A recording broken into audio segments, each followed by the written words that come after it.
Bienvenidos a su canal de la Iglesia Bíblica Bautista Razón para Vivir, con el pastor Jared Suárez. Vamos a orar a nuestro Dios. Señor y Padre nuestro, gracias porque nos das vida, nos das salud. Gracias por el cuidado que tienes por cada uno de nosotros. Y Señor, queremos ver tu palabra y escudriñarla y sobre todas las cosas escuchar tu voz. ¿Qué es lo que nos quieres decir respecto a este pasaje? Señor, sabemos que tu palabra es viva, es eficaz, pero también sabemos que toda la Escritura es inspirada y es útil para redarguir, para instruir en justicia, a fin de que todo el hombre de Dios sea enteramente preparado para toda buena obra. Señor, guíanos a través de este tiempo, que pueda ser de bendición para nuestras vidas, que crezcamos para ti, y en el nombre de Jesucristo. Amén. Amén. Podemos tomar nuestro lugar. Muy bien, este pasaje es una profecía, y lo dice el versículo 1, profecía sobre el valle de la... profecía sobre Tiro. Aullad naves de Tarsis, porque destruida es Tiro, hasta no quedar casa ni a dónde entrar. Desde la tierra de Quitim les es revelado. Ahora, aquí hay muchas cosas respecto a Tiro, y una de las cosas es que Tiro, desde que se dio la profecía, también Ezequiel profetizó contra Tiro, y desde que se dan estas profecías pasa mucho tiempo hasta que la ciudad prácticamente es destruida. Y les voy a contar un poquito acerca de Tiro. Tiro está al norte de Jerusalén, regularmente se conoce Tiro y Sidón. Sidón está abajo hacia el sur, Sidón está al sur y Tiro está arriba, más hacia el norte. 35 kilómetros la separan.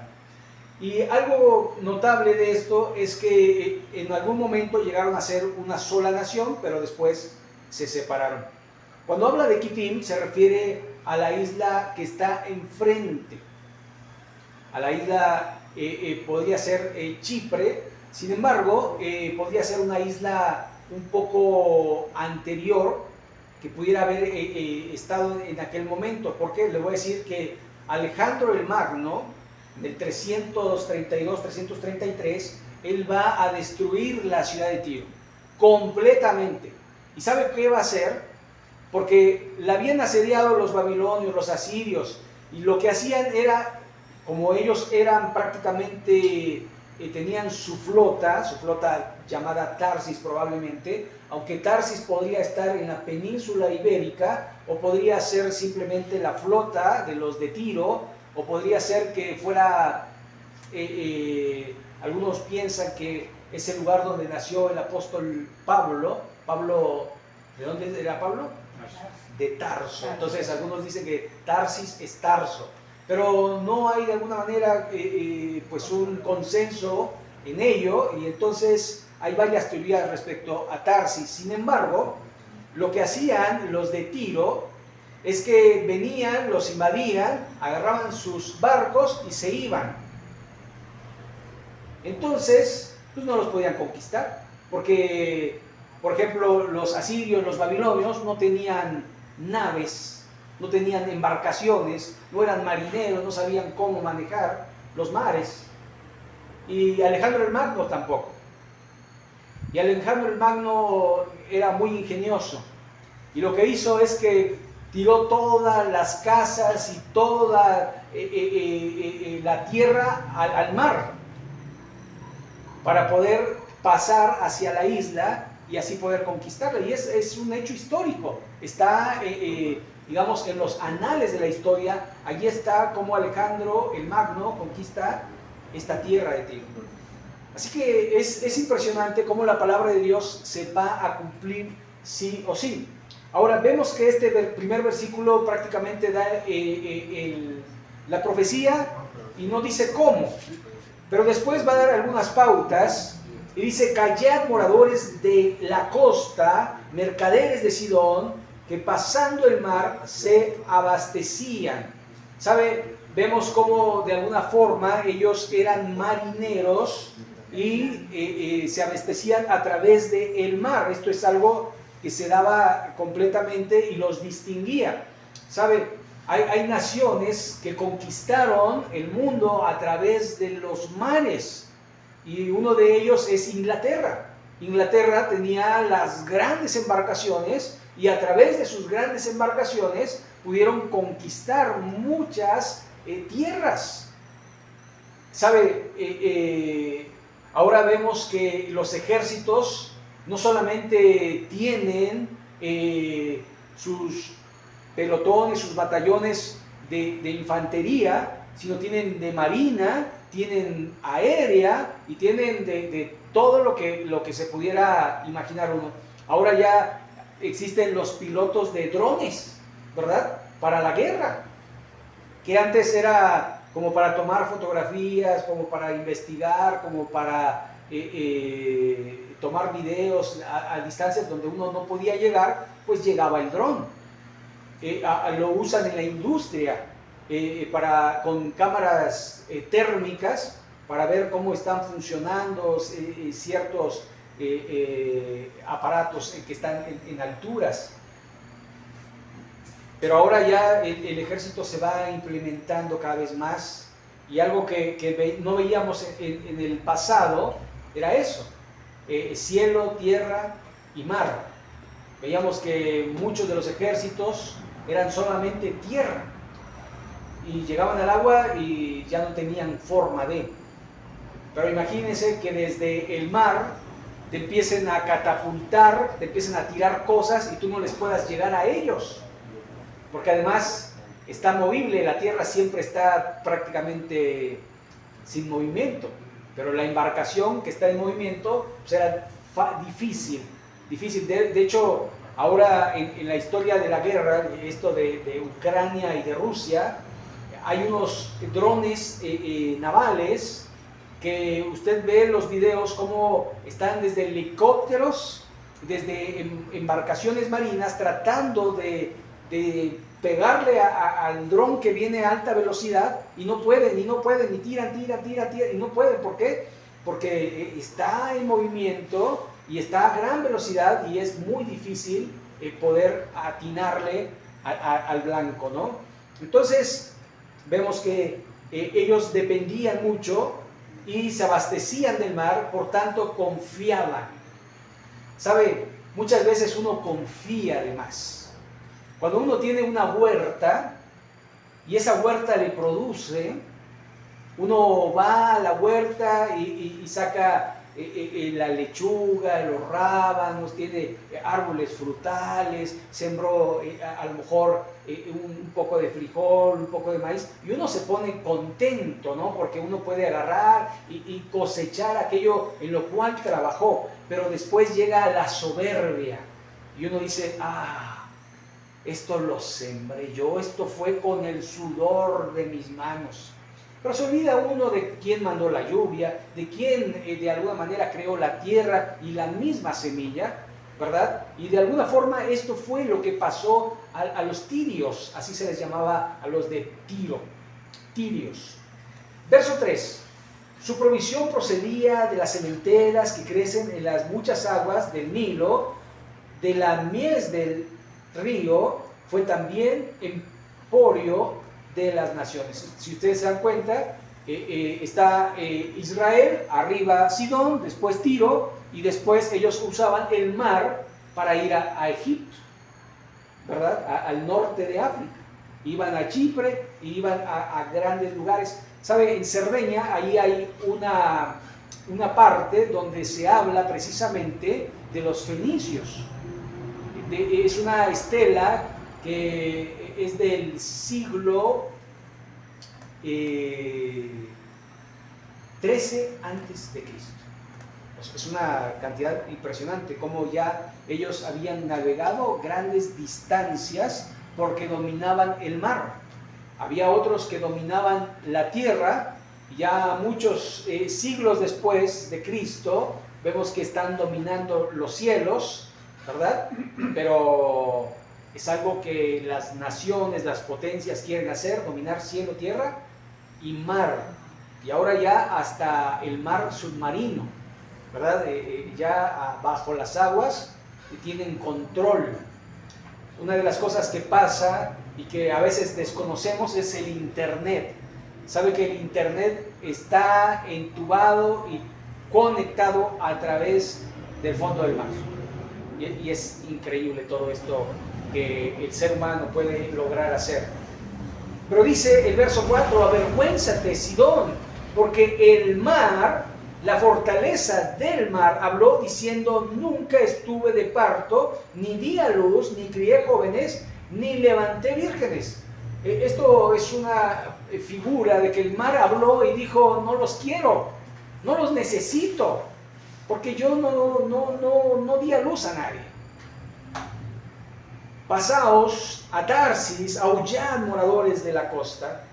Esto porque podría ser esto que hacían en las incursiones. Venía Nabucodonosor en una ocasión en el 630 y algo, viene, invade Tiro, la sitia por 3 meses y se va a otra incursión. Nabucodonosor regresa y está la ciudad vacía. Se enoja y destruye la ciudad y se va. Y vienen los de Tiro, regresan y reconstruyen y aquí no ha pasado nada. Y entonces eso los llenaba de gran alegría, de soberbia al final de cuentas. Verso 7. ¿No era vuestra ciudad alegre con muchos días de antigüedad? Sus pies la llevarán a morar lejos. ¿Sabe? La ciudad, Heródoto, escritor, dice que la ciudad aproximadamente fue fundada en el año 2700 antes de Cristo. Así que tenía sus años. Por eso también aquí dice una ciudad alegre y de días de antigüedad. ¿Quién decretó esto sobre Tiro, la que repartía coronas, cuyas negociaciones eran príncipes, cuyos mercaderes eran como nobles de la tierra? Esto porque tenían una gran fama. ¿Sabe? Una de las cosas que se hacían a través del mar era traer especias de otros lugares, era traer animales de otros lugares, era de alguna forma traer comercio extranjero, y eso les daba prestigio y les daba de alguna manera que gente les pidieran, ¿verdad? Es como cuando estos jeques árabes tienen allí animales exóticos, ¿no? De América, de Asia, de todos los lugares ellos tienen animales. ¿Y cómo los traen? A través del mar. Bueno, a través del mar podían conseguirse cosas que de alguna manera podrían llamarse únicas, que podrían llamarse de alguna manera solo para los príncipes y los reyes que gobernaban y que tenían el poder y el dinero para hacerlo. Dice verso 8, ¿quién decretó esto sobre Tiro, la que repartía coronas, cuyas negociaciones eran príncipes, cuyos mercaderes eran como los nobles de la tierra? Y entonces la respuesta, Jehová de los ejércitos lo decretó para envilecer la soberbia de toda gloria y para abatir a todos los ilustres de la tierra. ¿Sabe que la soberbia fue lo que llevó al acabose a Nabucodonosor? Cuando dice, no he sido yo el que construyó esta gran ciudad y esto y aquello. La soberbia. De alguna forma, la soberbia fue lo que echó a Satanás del cielo, que dijo, siendo hermoso, dijo, subiré al cielo y seré como el Altísimo. Soberbia. De alguna manera es lo que ha hecho que las naciones caigan, es lo que ha hecho que las familias se fracturen por soberbia, por no querer perdonar o por no querer pedir perdón. ¿Sabe? Muchas veces la soberbia es la que entorpece nuestra vida. ¿Cuánta gente no se le ha dejado de hablar por soberbia? Dice, ay, ni le hables, es muy soberbio. Se da cuenta que de alguna manera la soberbia trae humillación. Por eso la Biblia dice, el que se exalta será humillado, mas el que se humilla será exaltado. Y después hace una invitación: humillaos pues bajo la poderosa mano del Señor, y Él os exaltará cuando fuere tiempo. Jehová de los ejércitos lo decretó. Y un paréntesis: solo Jehová puede decretar. La gente no puede decretar absolutamente nada. Está de moda en estos años de que la gente decreta. La gente, yo decreto. Pero ¿quién eres tú? Digo yo, ¿no? Porque si el Señor lo hace, bueno, entiendo que es Dios. Pero una persona decretar, decir que se haga o que se va a cumplir algo, solamente si fuera Dios. Por esa razón digo, solo Dios puede decretar. Y sigue diciendo entonces, verso 10: pasa cual río de tu tierra, oh hija de Tarsis, porque no tendrás ya más poder. Imagínense, de una manera y de una mañana a la otra pasa el acabose. Ahora se puede ver en la guerra, gente que estaba en su casa y de repente le dicen: salte porque va a invadir Rusia. Y entonces se salen y pueden ver en las noticias su ciudad cómo está devastada y no queda nada. ¿Qué sentiría usted cuando su casa ha sido destruida? De alguna manera se siente como que perdió todo y se siente humillado y desolado. Y eso era lo que quería causar Dios en la vida de los tirios, porque su soberbia había llegado a la cima y de alguna manera habían hecho a un lado a Dios. Verso 11: extendió su mano sobre el mar, hizo temblar los reinos. Jehová mandó respecto a Canaán, que son los cananeos, los fenicios, que sus fortalezas sean destruidas. Y dijo: no te alegrarás más, oh oprimida virgen, hija de Sión, levántate para pasar a Kitim, es decir, a Chipre, y aún allí no tendrás reposo. ¿Se acuerdan? Era su huida. Venían los invasores, agarraban sus embarcaciones y se iban. No pasaba nada. Cuando pasaba el peligro, regresaban. Pero ahora iba a ser diferente. Mira tierra de los caldeos. Mira la tierra de los caldeos. Este pueblo no existía. Asiria la fundó para los moradores del desierto. Levantaron sus fortalezas, edificaron sus palacios. Él la convirtió en ruinas. Y esto haciendo una referencia a que si Dios dice, se hace. Algunos dicen: no, es que fue por casualidad. No, por casualidad no pasa nada. Si usted agarra todos los elementos que existen en la tierra y los sacude, ¿verdad? Los sacude, todos los elementos de la tierra, y después los lanza, y después les pone una chispa eléctrica o algo para que se fusionen o para que haga algo, ¿qué va a pasar? Nada, absolutamente nada. No va a crear nada. No va a decir: ah, mira, de esta mezcla salió un protozoario, un organismo unicelular, y este organismo va a evolucionar. No, imagínense ya lo que hubiera en la tierra si esto pudiera ser así, que la gente agarrara y mezclara los elementos y los dejara evolucionar. Ya tendríamos unos cuantos adefesios por ahí, ¿verdad?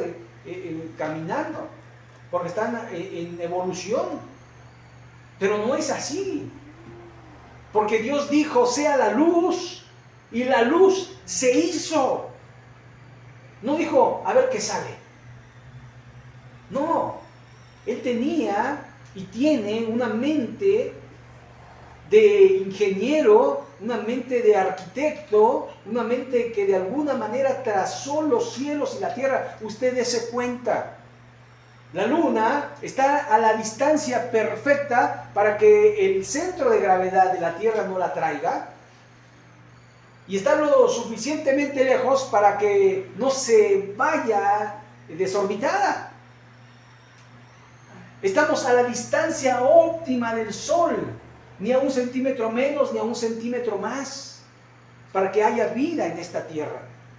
Usted véalo en los otros planetas, o se congelan, o se queman. ¿Y la Tierra? Existimos por la gracia de Dios. Dios nos hizo y no nosotros a nosotros mismos. Y de alguna forma Él tiene un plan perfecto para la humanidad. No nos creó como los animalitos. ¿Sabe? Los animalitos nacen, crecen, se reproducen si es el caso, y si no, se mueren. Pero el hombre deja marcado un legado histórico, un legado familiar. ¿Sabe? Allí es donde de alguna manera, y es por eso es que está la iglesia cristiana, porque a través de ese legado generacional es que ha subsistido, a través obviamente de la voluntad y del poder del Espíritu de Dios. Pero se da cuenta, han pasado ya casi 2000 años de que murió el Señor Jesucristo y se sigue dando la misma predicación. La misma predicación. Por eso tenemos este libro, para que no nos desviemos ni a diestra ni a siniestra, sino que sigamos en este libro. Porque este es el evangelio que predicaban los apóstoles. No es un nuevo evangelio. No es que José Smith agarró y se le apareció un ángel, ¿verdad? Y dijo, este es la nueva revelación, el libro del Mormón. Pero está en un idioma que nadie puede ver, solo tú, porque se te van a dar unos lentes especiales para que tú puedas traducirlo y crear el libro del Mormón. Y así han surgido muchos. Pero Pablo ya lo había advertido. Mas si yo o un ángel del cielo os predicar un evangelio diferente al que os hemos enseñado, el tal sea maldito, anatema, no lo sigan. Y sabe, en el segundo siglo, después de los apóstoles, ya habían surgido diferentes teorías, algo de lo que hablaba Jared hace un rato, de la muerte de Cristo. Y ya habían tergiversado el mensaje y se empezó a tergiversar. Sin embargo, Dios ha mantenido un remanente fiel. Y mire, las palabras han subsistido a través de los tiempos. Y se puede cotejar con los manuscritos más antiguos, este texto, con los que hay, que son del siglo II después de Cristo, los más antiguos, el del Nuevo Testamento me refiero, y lo coteja y es lo mismo. Lo que dijo el apóstol Pablo, que lo escribió en griego, es lo mismo que tenemos en las escrituras que tenemos en nuestros tiempos. Por esa razón seguimos la palabra de Dios. No seguimos una religión, no seguimos lo que dice un hombre, sino lo que dice Dios a través de su palabra. Y eso es lo que estaba aconteciendo en la vida de las personas de Tiro, que Dios estaba cumpliendo su palabra y que hacía todo conforme a su propósito. Fíjese el verso 14, aullad naves de Tarsis, porque destruida es vuestra fortaleza, en lo que confiaban más. ¿Sabe que Jonás, cuando Dios le dijo, vas a Nínive a predicar, que se arrepientan porque si no voy a destruir Nínive? Él agarró y dijo sí, y agarró una nave de Tarsis y se fue al lado contrario donde Dios lo había mandado, desobedeciendo la palabra de Dios. Por eso tenemos la historia del pez que se tragó a Jonás. ¿Y sabe dónde lo escupió? En Nínive, ¿verdad? Fue gratis, nada más que tuvo que estar 3 días dentro del pez, ¿verdad? Él iba para Tarsis, le dijeron no, y lo llevaron al lugar, porque Dios siempre va a hacer su voluntad. Verso 15, acontecerá en aquel día que Tiro será puesta en olvido por 70 años como días de un rey. Después de los 70 años cantará Tiro canción como de ramera, como dice, toma arpa, rodea la ciudad, o ramera olvidada, haz buena melodía, reitera la canción para que sea recordada.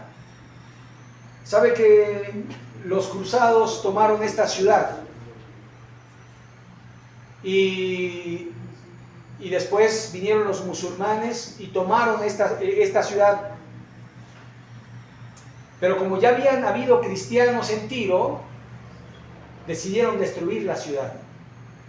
De hecho, existe una ciudad Tiro, pero que no es la misma ciudad de la que habla, porque la ciudad a la cual Dios profetizó que iba a ser destruida, fue destruida. Así que al final la palabra de Dios se cumple con la ayuda del hombre o sin su ayuda.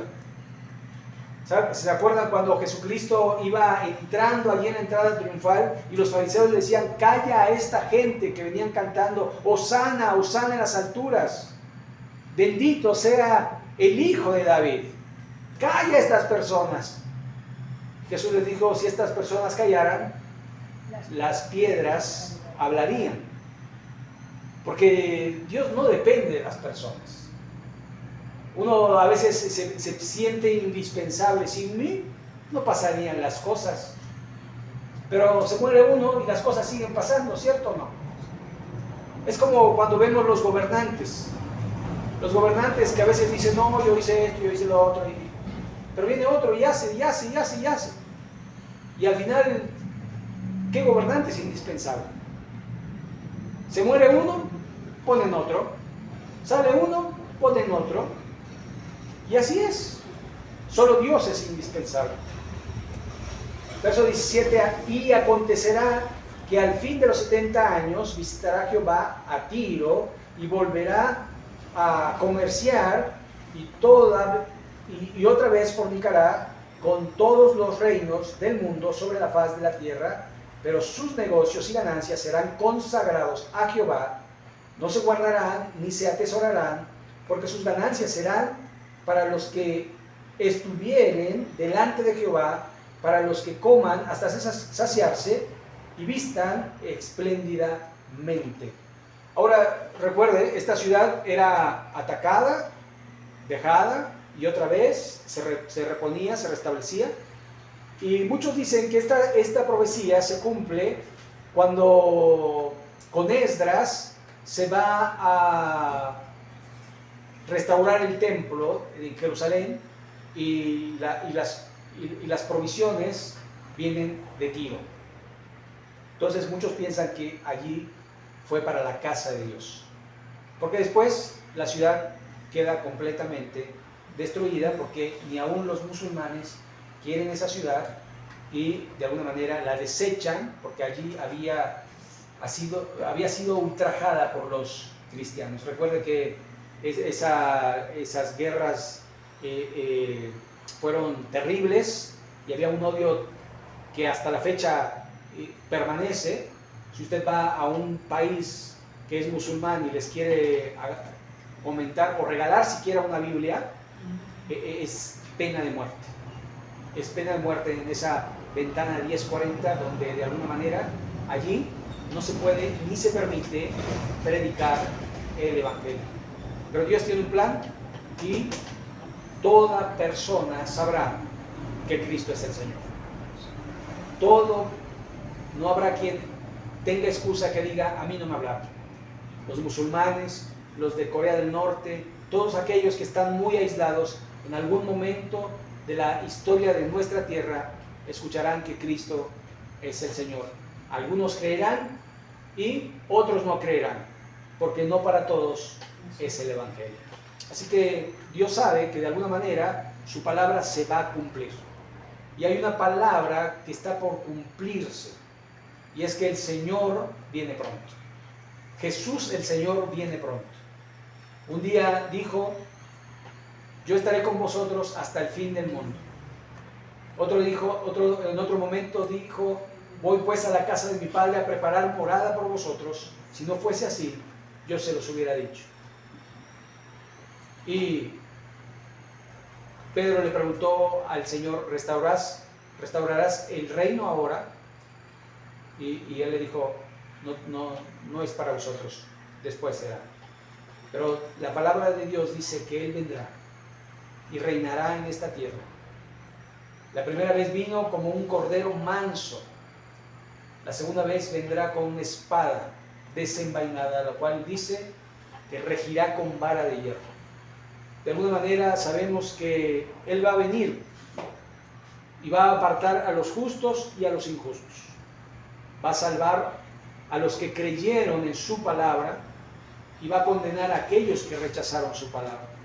Y esa es la palabra que se va a cumplir, que está por cumplirse. Y de alguna manera uno puede tomar la decisión de seguir a Cristo, como dice su palabra, no como una mera religión, sino teniendo una relación personal con Él a través de este libro que cambia vidas y que de alguna manera guía para el reino de Dios y no para el reino de esta tierra.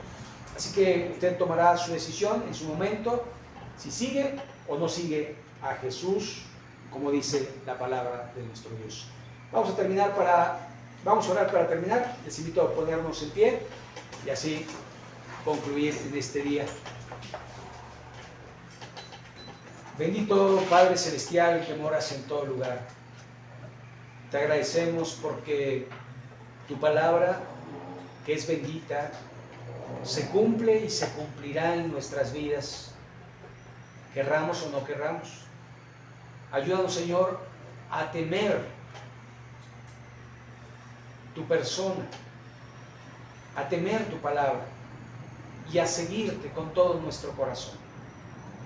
A ser obreros que no tienen de qué avergonzarse, que usan bien la palabra de verdad. Señor, te ruego que tu palabra, que nunca vuelve vacía, dé fruto en nuestra vida y quita de nosotros toda soberbia. Ayúdanos a ser humildes y a humillarnos delante de tu presencia. Gracias, Padre, porque tú no nos rechazas y siempre estás dispuesto a recibir nuestra persona, nuestro sacrificio, nuestra vida, para la gloria tuya. Bendito sea, Señor, ponemos nuestras vidas delante de ti, en el nombre de Cristo Jesús. Amén.